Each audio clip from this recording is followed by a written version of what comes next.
What the hell is wrong with you? The only thing that's ever been consistent in my life is that question. Welcome to the ADHD Untangled podcast. My name is Rosie Turner and I'm an accredited ADHD coach, yoga and Pilates instructor. But ultimately, I'm just a human being who knows what it feels like to live with ADHD.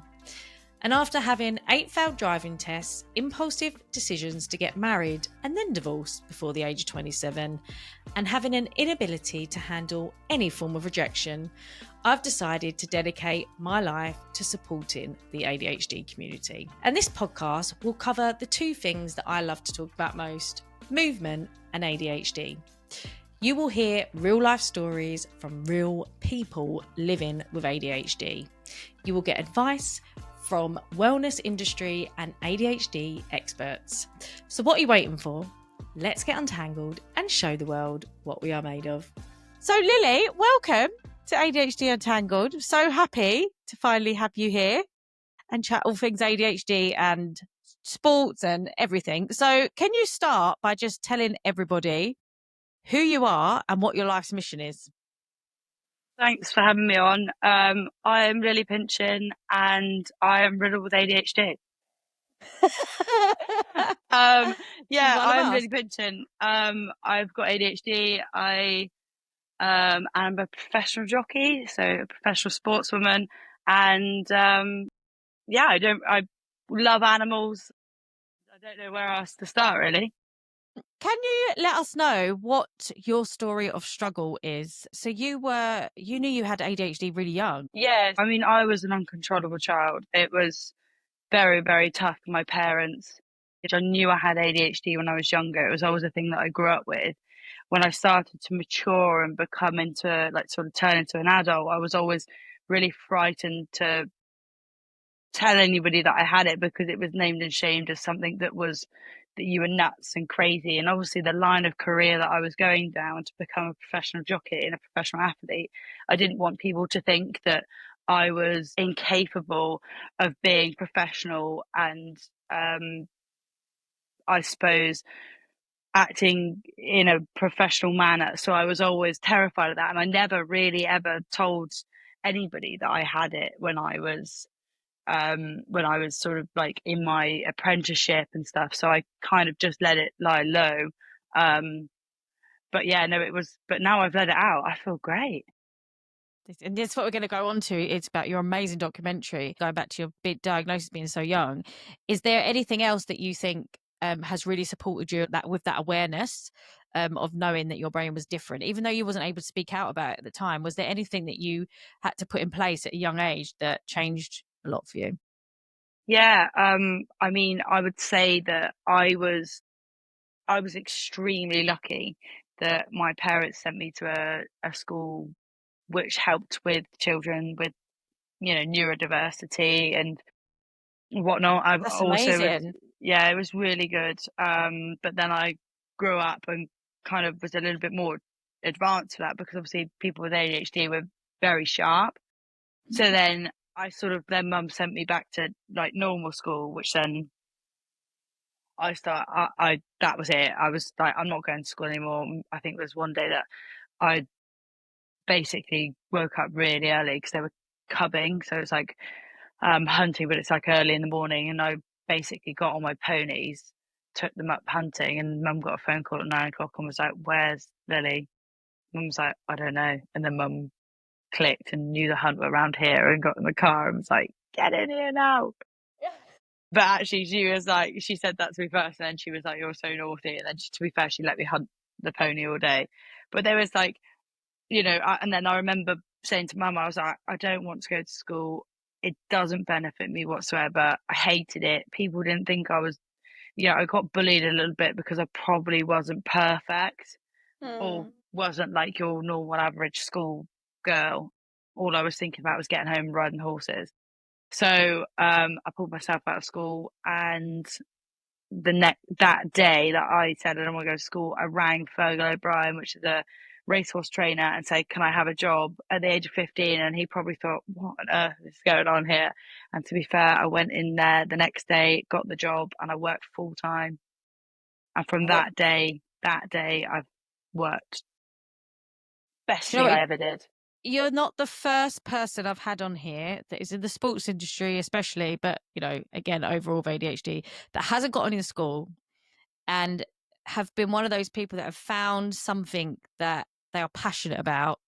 So they focus their attention there and they've absolutely thrived in that area. And I think this is a key message that I'm so passionate about sharing, because I have so many younger clients that are really struggling in the school system and trying to be forced to, do well in certain topics that they struggle in, or ways of learning that they struggle with, instead of being encouraged to embrace what it is they're good at. And I think you're a prime example of what can happen. In terms of being a jockey and the struggles with ADHD, can you think of any that come to mind, having ADHD? I know you speak a lot around the strengths of having ADHD as a jockey, which we'll get more into.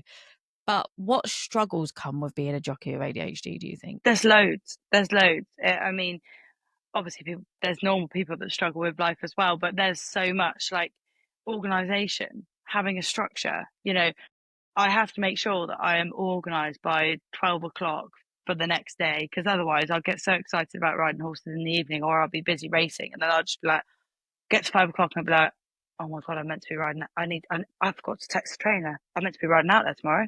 So like, I'd say that was a hard one. Also, I find it difficult as being a female jockey, because there's not very many female jockeys that ride. So I'm very lucky that I've got my little doggy here, Rufus, and he comes. Hi, Rufus. This is Rufus, and Rufus comes everywhere with me. He's actually got a card, which allows him to. So it's like an emotional support dog. So which allows I love him. that. Yeah, so it allows him to go everywhere. So nobody can turn their noses up and say he's not allowed to come in with me. But I kind of have him with me because sometimes I can get. Obviously, being a professional sportswoman, and the job that I do, it's very demanding. So sometimes, if you've had a really bad ride or whatever, and you're the only girl in the weighing room, you can come back in and and the dog's there and he's like, oh my God, hi, I've missed you. So like, it just takes your mind off it straight away. So I have him. He's a big part of my life. My mum calls my dogs my carers. Quite funny. But 9 times out of 10, if I'm busy racing and there's lots of girls riding, I'll drop my dogs off at my mum's house, and in the morning they run upstairs and get under the duvet and go to bed with mum and dad. They're very spoilt. Yeah, well, connection is key, isn't it? And this is what Dr. Hallowell always talks about: is having connection with ADHD is absolutely key for thriving with our ADHD brain. And he says if you can't find, you haven't got meaningful connections around you, or if you were single or what have you, he's always banging on about getting dogs. And he says they're like such a great emotional support for anyone living with ADHD. Do you think that's what drew you to horses as well? Because I know many people that talk about the healing power of horses. A lot of people running retreats now with horses and stuff like that for mental health support for children, especially. Do you think that was what drew you to the horses? I was very lucky. I was brought up in a sort of a small holding family. So I'm also obsessed with chickens. Absolutely, they fascinate me. It's very weird. People probably think I'm a lunatic when I put it on my Instagram story, but I've got a peacock. I've got like a couple of breeds. Yeah, I peacock. love having a peacock. Percy the peacock. I actually funny story. I rescued him from the village up the road. It's quite sad. His friend got run over. They escaped from somewhere. God knows where they came from. So sorry if I've stolen your peacock, whoever's watching this. But he was running around the village, not far away from us for weeks, and nobody came to collect him. So basically, I went to go and collect him. I managed to catch him because we couldn't catch him. There was like, it must have been about 10 people from the village trying to catch him. Caught him, brought him home, and he's been here ever since. And he's like part of the family now. So if you are watching and it is your peacock, he's having a great time. He's looked after. Yeah. He's okay. He's in safe hands. Yeah, he is.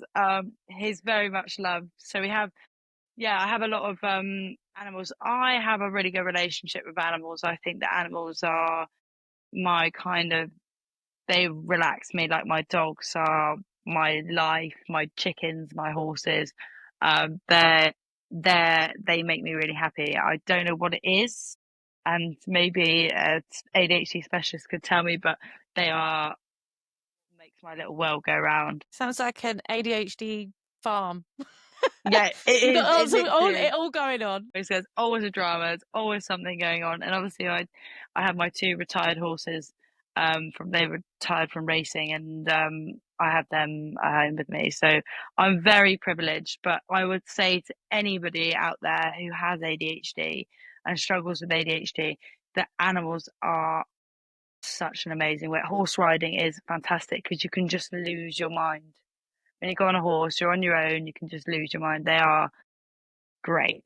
And do you think, when you think back to, you just said about the struggles that can come from having ADHD as a jockey, is there a lot of support within your industry? Because, every single sporting industry is very different, I find, when I talk to people.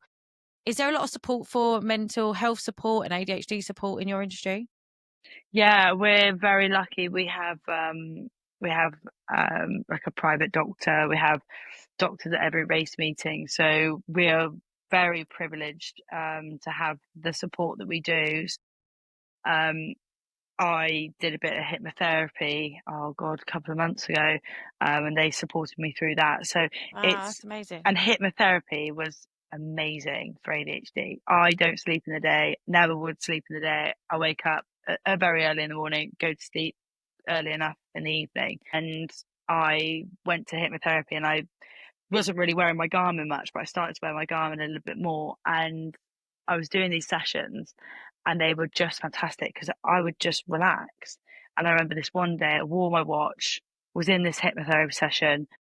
Anyway, got in the car, looked at my watch, and it said, "Oh, you've had a nap." And I was like, "Sorry?" Like, that's mad. Anyway, and I would never do that. And I remember ringing mum, and I was actually crying because I couldn't believe that this woman, she is unbelievable, Lisa Cartledge. She's amazing. She's based up in the Cotswolds. Really, really recommend her. And I honestly couldn't believe it. And from that last session, I think I had 6 or 7 sessions, and I was sorted. Sure, you're not the first person to tell me that hypnotherapy has been life-changing for their ADHD. So that's definitely unbelievable. Yeah. Because what was her name? Let's share her name again. Lisa Cartledge. Lisa She's Cartledge. near Stowe on the Wold. But yeah, unbelievable woman. And I found that like doing that and doing hypnotherapy was great because I wouldn't be one to sit down with a counsellor and they go, "Oh, so what's been bothering you?" I would rather not say it, going through a trance. That was much better. Yeah, definitely. And do you know what else is quite good that's quite similar like that is that EMDR therapy, because you don't have to say anything. So it's doing a similar thing where it's, working with the subconscious mind, but you do like eye tracking or tapping. So you don't have to say it out loud. And I think that's great for ADHDs. I think anything that gets them not thinking about the past or the negative story, where our brain loves to stay most of the time because it gets a lot of stimulation. I find that's the hardest thing about having ADHD is you become obsessed with things. Yeah. Ruminating in it. It's just so interesting. It's for our brain. It's like they love it. Oh my God. Like there'd be situations where my friends are like, "Well, why can't you just get over it?" And I'm like, because I can't.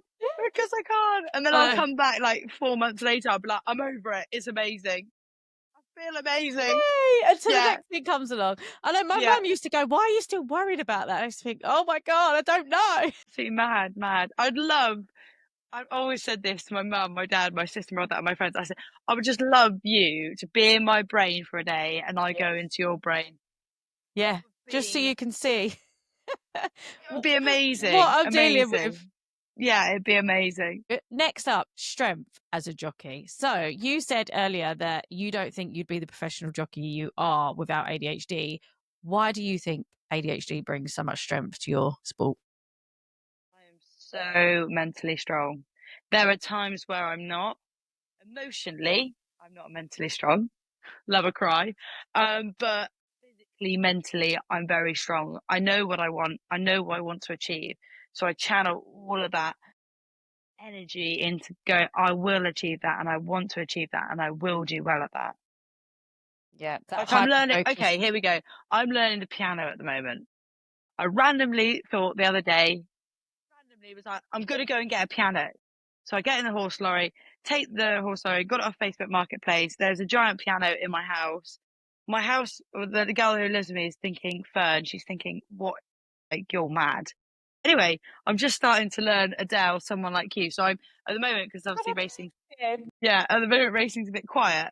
And I'm literally, honestly, I'm trying so hard, but I will get it. And when I can do it, I'm going to put it on my Instagram. I think it'll be like in 2 years' time, but I'm going to try. Oh my God, I love this. Keeping yourself busy with positive things for your brain. When you said about emotional strength, I haven't got emotional strength. I hear this all the time from our community. We assume because we go through so much of, the big extremes of emotions that we're not emotionally strong. But don't you think what you've been through and how often with ADHD we have those emotional struggles that actually you are emotionally strong, probably have to be emotionally stronger than a lot of others. Yeah, I would say I am, with my job, very emotionally strong, but behind all the scenes of it, behind everything, I'd be quite, the little things would upset me, yeah. And I'm being honest on that. I've never really opened up to this, but yeah, I would be behind closed doors. I'd be quite emotional, yeah, emotional person. Yeah. Do you relate to that quote? To feel everything so deeply is a gift and a curse, because you probably feel, on the positive side of things, you'll feel everything so deeply and can get really excited about what you're doing, but you'll also feel everything so deeply when it's not very Yeah. pleasant, Yeah, I definitely say I'd work like that, yeah. Yeah. And what do you do in those moments behind the scenes when you feel like that? I used to get really angry about it. Mm. Got to the point where I just would take myself off. This is so weird. Sorry. I'd take myself off and I'd just go and sit in the garden with my chickens and feed them like mealworms out my hands. I find it the most relaxing thing in the world because it takes my mind off everything. And they're so happy. You can see them, they're so happy that you've got them a treat. So weird, but yeah. Oh, I love that. So going to the animals, being in nature. Yeah, And that brings you animals back to your that's your mindfulness, isn't it? It sounds like you're going to do your kind of meditation. Yeah, that bit. So some people sit there and do meditation and listen to a podcast or whatever. I'd be sat there with my chickens. Yeah, but everyone's got their own meditation. And I think that's the thing that people get wrong, especially ADHD, is they think of meditation as sitting still and not thinking anything. And that's not, everyone's got their own way of getting mindful and getting present. And that's yours, and I'm sure when you're racing as well, But I also have this programmed in me, and I think it stems from my childhood, and I think it stems from my parents. My parents are very successful business people. They came from nothing and they built their business up from nothing. So, but I have always been told to get up and get on with your life. Can't sit there and dwell on things because it'll ruin you. So I've always been taught, yes, okay, it's fine to be emotional, but I've also got that, like, yeah, you've been emotional about it, right? Come on, get up, get on with it, move forward. So Yeah, I've like always resilient. had that. You can sit there and dwell on things and let it affect you, but there comes a point where you have to just be like grit and determination. And I think that comes from having ADHD, where you're like, right, I've got to get on with it. Definitely. And it is a skill that you need to learn as well, though. I think you're right. It's like, I talk about this all the time, but where I said about the rumination and our brains wanting to stay in, the old negative story, but the science shows that your brain just relives it as if it's happening now, and it isn't helping move forward a lot of the time. And that's why I love coaching and things that help us move forward. And, we have that resilience, like you say, that natural resilience to get up and move on if we're aware that when our brain's in that rumination stage, like you said, that it is just a story, and that we can go and do things to get ourselves out of that rumination. And yours is that, going to hang out with the chickens.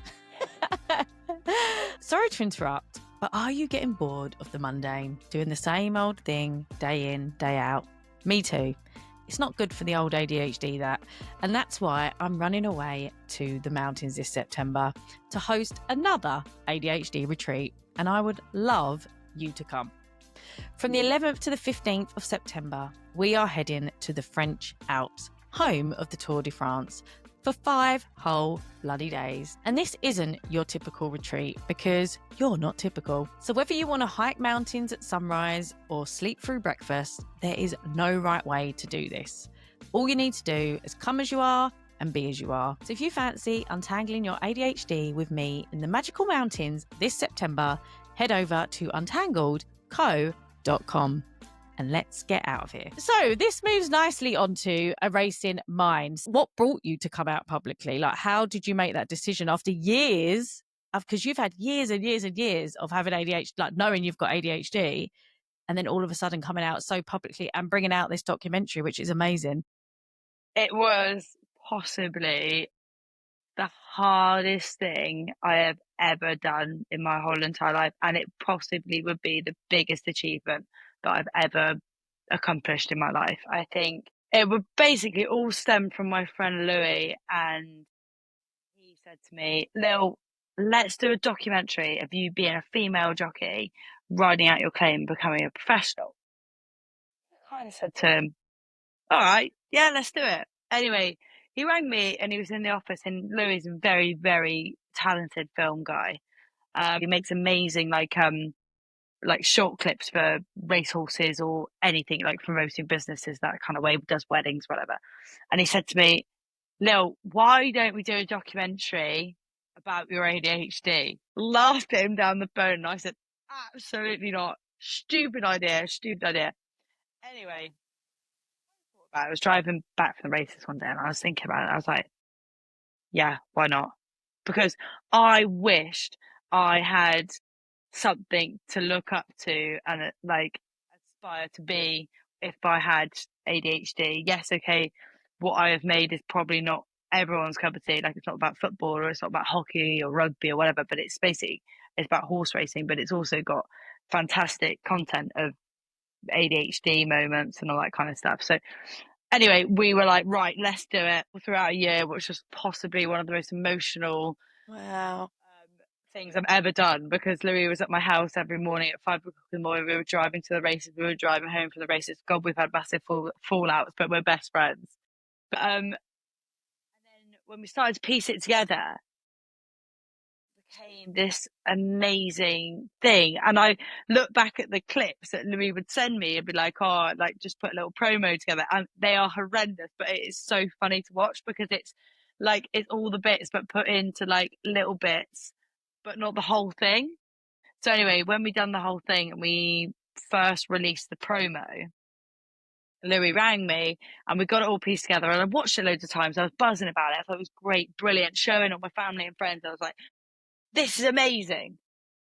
Then when he rang me and he said, Lily, we're going to put this on social media tomorrow, the promo out, I just burst into tears and I thought about it and I was like, oh my God, my whole life is going on social media and everybody is going to see what it's like, what I'm like behind closed doors. Like, the people that know me for being just Lily will see me as ADHD Lily. And I was really worried about it, but I put it out there. And I think I was sat here on the sofa at 9 o'clock, and it was timed on a thing for social media. And I was looking at my phone, I was thinking, oh my God, oh my God, oh my God. Anyway, the feedback we had from the promo was fantastic. And then we pieced it all together, and we didn't have the backing or the funding to put it onto a mainstream channel, which is what we would have loved to have had at that time. And then we put it onto YouTube, and then people were watching it on YouTube. I was getting lovely feedback. Like, it was so nice to see the feedback we had. I think we've had like 40,000 views on the YouTube one, which was really good, especially being a small community. Like, racing is like not into the, the big wide world as such. And then we had it, and then Louis rang me the other day and was like, Lily.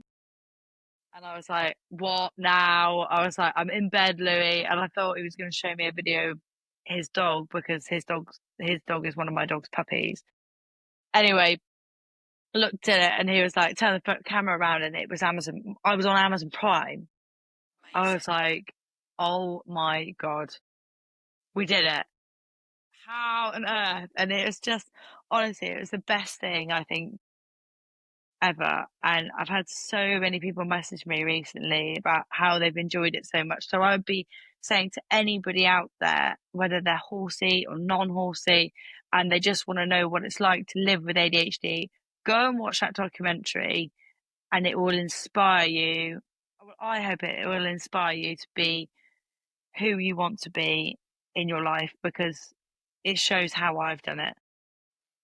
Yeah, you've done an amazing job of it. Honestly, it was such an authentic and real documentary, and really unique in its lens of like what you do for a career, and being able to see the insights behind that and what can happen when, ADHD is there with the awareness and, treated properly, what a difference it can have on someone's life. And I think you've been so brave and incredible in sharing that story. What's changed in your life most since, it's almost like you've unmasked to the world. We all go through this unmasking process, but you've really unmasked after years of not, in a really public way. What has changed the most for you since then, would you say? I would say, obviously, putting it out there and being a professional athlete, and being, obviously, I've got quite a few followers on social media. Putting it out there, it's not changed anything, which is amazing. And I was so worried that it would, and it would, it would change people's perspective on me. But maybe it's not. And I don't think it has. And I think it's more so, it's probably inspired people more than it has changed the way they look at me. I feel like everything is still normal. And I love the fact that people have accepted it. Yeah, I love that. And do you just feel more free in your life now? Like, do you feel really free about, open up about your ADHD? Has it encouraged you to sort of want to do more in the community? Yeah, definitely. Definitely. I'd love, I've had people message me saying that they've got ADHD, and thank you so much for talking about it and opening up about it. And if that 45-minute documentary, or however many minutes, I think it's 40 something or 50-minute documentary, can change someone's life, then brilliant. If I can help somebody that struggles with ADHD and help them in the way that I have by putting this documentary on Amazon Prime, then that's me, a very, very happy person. Right. So let's go into like wrapping it up a little bit. So what would you say to someone younger with ADHD who is in that position right now and is struggling to find what it is that they love? I would say, find your passion, find what you love doing, and pursue it and work really hard at it. I would say that is what my advice on that would be: find something you absolutely love doing. I think it's so important to find your love for something that keeps you focused, that keeps you wanting to do something, or wanting to get up in the morning. Like, I always find that get up in the morning and I know I'm going to have a great day if I'm around horses. If I was to get up in the morning and go to London for lunch, I'd be like, oh my God, here we go. Get up and find your passion. And what would you say to a parent that might be, because this is the thing, I think a lot of parents are worrying that they're not getting the grades, and they're not, a lot of children I know now are just not going to school because they just don't fit in. Like you said, like they just don't see themselves there. But the parents seem to be obviously more worried than the child a lot of the time. What would you say to them if they've got a child that just isn't getting on in the system, and they have interest in things like art, sports, or something like that? First of all, I'd say you're doing amazing. Yeah. Absolutely amazing, because it's really hard. But I would say to a parent, and I can only base it off my family, my mum and dad put so much into my life as a kid and got me active, doing things, trying different things. I mean, I got kicked out of Brownies Recorder Club, the lot, but they kept pursuing these things and, pushing me out of there. And, they would make sure that I would go to school, no matter what. And then they would be like, right, Lily's home, let's do something. Let's take her. And we would go riding, or we go to hockey, or we go to, it's keeping them busy. Yeah. I think with ADHD, you have to keep an ADHD child busy. The worst thing at the moment are phones. And I am so lucky that when I was that age, growing up in my teenage years, that phones weren't, like, I'm 26, they were around, but they weren't as accessible. Social media is so bad. I think, for the younger generation, because it paints out a picture that what is not real. Exactly. And I'm so glad I never had that, because I can look at Instagram now and think, oh my God, like I wish I looked like that. But I've got my hyper focus, and that's what I want to do. But I would never compare myself, because I know that I want to do well at what I do. Yeah. And also, like, you know, because that's the thing, that would have had quick access to dopamine and not good dopamine, where you could easily get distracted in that phone instead of, like, you know, being naturally curious like we were as children, like you were with your horsing career. You know, all of this stuff may get missed because we're just not present. And if you've got ADHD, you're going to be so drawn to that phone. I'm aren't you, obsessed with my because of it? phone. Yeah. I am obsessed with my phone. I actually have to turn my phone off. Yeah, me Like too. I will turn my phone off if I'm at like my sister's when my sister's wedding happens. I'll turn my phone off all day. Or I was at my sister's hen do the weekend, and I had to turn my phone off, because otherwise I'll sit there on my phone, and it's so bad. It's because I don't know what it is, but like, again, obsessive compulsive disorder. You get obsessed with things. Obsessed with my phone. Exactly. Yeah. Something I want to talk about while we're talking about dopamine, actually, is, do you think, because, you know, that feeling when you win, I'm guessing, is the best feeling in the world. Can you describe it in one word? Oh, it's magical. There's no other, because it's like, I don't know. I've never had any other feeling like it. It's, I mean, when I suppose, once you do something and you achieve it, and you've done so well, and you're the number one you've won it. I think it's a great feeling for anybody, really. Yeah. And It's an do you amazing think, feeling. because of that, you know, because obviously we chase highs quite a lot, and even the good highs sometimes we can get obsessed over. Do you think you can overwork or become too engrossed in that, chasing that high again, over and over again? I did. Probably about 2 years ago, I became absolutely obsessed with winning, and I wanted to win all the time, and I used to wreck my brain. That's the only way that's probably the word I use. And I had to learn to take myself away from that situation and remember that there actually is more to life than horse racing. Yeah. And how did you do that? How did you manage to do There that? became a point where I just thought, I sat down one day and I just thought, I love what I do, and I'm so hungry for what I do, and all I want to do is win. But there is so much more to life than my job. There are, people out there running marathons. There are people out there, like, discovering new planets. Like, there is so much more to life than, like, my job. Like, and that it's in any walk of life. So people who are obsessed with, I don't know, zookeeping, there's so much more to zookeeping in life. And that's how I processed it. Yeah, I love that. Because this is what I said, with ADHD, we can zoom in so much on whatever it is we're doing, like a positive way and a negative way, but we could be very zoomed in. And actually, any tools we can get to sort of zoom out and look at the bigger picture, or any prompts or anything that sort of allows us to do that, is always going to be so beneficial. I looked at life, and when I was getting so obsessed with the fact that, I wasn't doing well or whatever, I looked at life, and I probably was like, there are so many people that are worse off than me.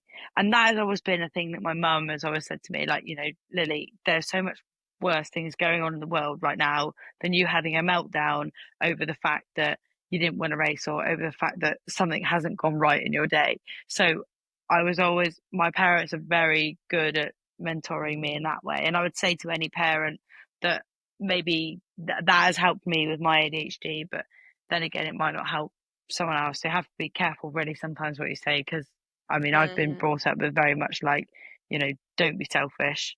There's so much more worse in your life. Grow up, kind of way. I suppose it's a bit like a gratitude practice, though, isn't it? It's like being grateful for the challenges you have, and I always say, like, changing that word to because I always used to say, like, oh, I've got to do this thing today, or I've got to do that, and I just changed it to I get to. And actually, even when it's like a bad, when something goes bad at work now and I'm getting stressed, I'm like, oh, I get to have this struggle, and like there's other worse struggles out there that are going on, so it's not that bad. But I think it seems to be like that sort of mindset that your parents have shared with you, and been able to see the you know, the gratitude in even the midst of a struggle, you know. Definitely. And I think having my ADHD, if somebody sat here and, oh, poor you, or if somebody sat here and went, come on, you do really well, you're very good at what you do, get up, get on with your life, come on, you're gonna smash it. That's much better than someone being like, it's oh, motivated. poor you. I mean, that's just the way I have been my life. But yeah, no, my parents would be pretty tough on me when I was younger, in a way that they would, you know, be like, you are so lucky, you little monkey. Right, so let's just wrap it up, the fire round. So ADHD in one word. Great. Okay. ADHD in one word. Great. Right. Great. Love it. And best piece of advice you've ever received? Okay. Best bit of advice I've ever received is work hard and keep working hard to what you want. Love it. And any last words to someone who might be struggling with their ADHD right now? So maybe something you needed to hear on the days that you're struggling. I would say find your passion, find what is good for you, and just remember you're not alone. You are not alone. No, you are not. And I really hope people can take this episode as a real big inspiration, really, especially for the younger generation, to see what is possible despite the struggles we face with ADHD. You're a great example and a great role model for that. Where can people find you? Let's reshare where the documentary is as well, because we want to shout about that as much as possible. So the documentary is on Amazon Prime. You can watch it for free on Amazon Prime. Amazing. It is called A Racing Mind, and it features me. Yes. Lilly Pinchin. So my Instagram is pinch1234. I share a lot of stuff about my racing, my ducks, my chickens, my crazy life. So that's how you'll find me on social media and on Amazon Prime. Love it. And I look forward to seeing you doing so much in this community. I know you're going to be a great asset. And thank you for everything you are doing. No worries. Thank you so much for having me on, and hopefully I can help everybody watching it. You can. It's going to help so many people, and it has already. If you are a sports or wellness professional, maybe a yoga, Pilates teacher, or a sports coach to the athletes, then I'd love you to join my mission to get more ADHDers moving towards their goals.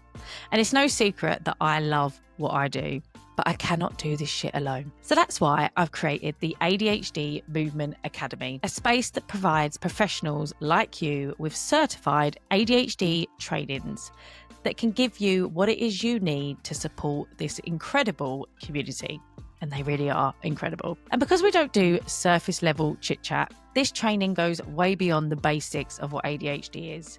We go way deeper than that. You will hear from 7 industry experts, from hormones with Adele Wimsett, trauma with Dr. Winford Dorr, and ADHD in sport with none other than world champion athlete Liam Harrison. Because when you really get ADHD, you don't have to lower the bar. You just have to change how people reach it. So if you're ready to support this incredible community and create a more meaningful career for yourself, then head over to untangledco.com and lead this movement with a difference.